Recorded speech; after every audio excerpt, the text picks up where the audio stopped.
Bonjour à tous. En tant qu'enfants de Dieu, nous pourrions penser que, à partir du moment où nous avons accepté l'appel de Dieu, nous sommes arrivés au bout de la course.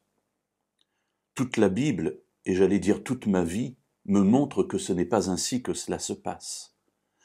En fait, lorsque j'accepte que Jésus soit mort à ma place et que j'entre ainsi dans le salut prévu par Dieu, je suis là avec ce que la Bible appellera une nouvelle naissance, c'est-à-dire je suis une nouvelle créature, mais je suis encore un bébé qui a besoin de grandir dans sa vie spirituelle et dans sa vie tout court. Ainsi, à partir du moment où j'accepte que Jésus règne dans ma vie par le Saint-Esprit, je suis au début d'une nouvelle vie. Une vie pleine de rebondissements, une vie pleine de découvertes, une vie pleine de progrès. C'est ce que Jésus exprimera à un moment donné dans l'Évangile selon Jean, au chapitre 16 et au verset 12. Jésus parle à ses disciples et leur dit « J'ai encore beaucoup de choses à vous dire, mais vous ne pouvez pas les comprendre maintenant. » J'aurai l'occasion dans une série de méditations de revenir sur cet aspect et les moyens que Dieu nous donne justement pour cette croissance. Mais je voudrais m'arrêter aujourd'hui uniquement sur la nécessité d'une croissance. Lorsque nous sommes des enfants, j'allais dire, nous sommes parfaits pour l'âge où nous nous trouvons. Un petit bébé qui ne parle pas, on ne peut pas lui reprocher de ne pas parler. Il est conforme à ce qu'il doit être à l'âge où il est. Ensuite, il va grandir, il va apprendre à parler, il va se déplacer à quatre pattes, et là, les parents sont contents parce que là encore, il est conforme à ce qu'on attend de lui pour son âge.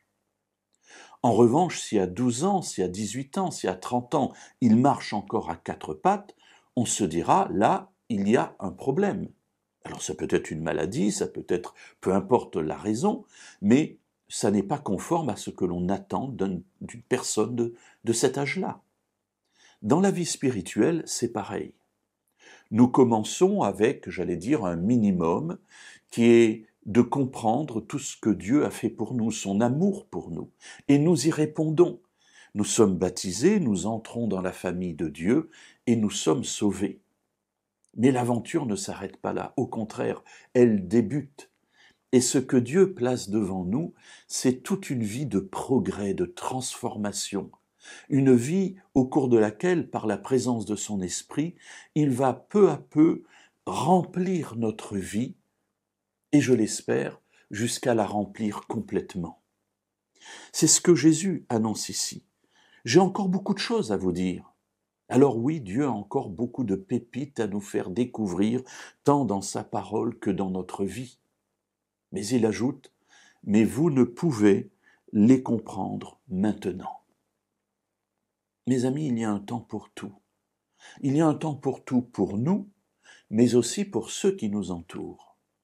Et je voudrais m'adresser particulièrement à tous ceux qui aspirent à la conversion d'un de leurs proches, en se disant « Mais pourquoi cela prend-il autant de temps ?»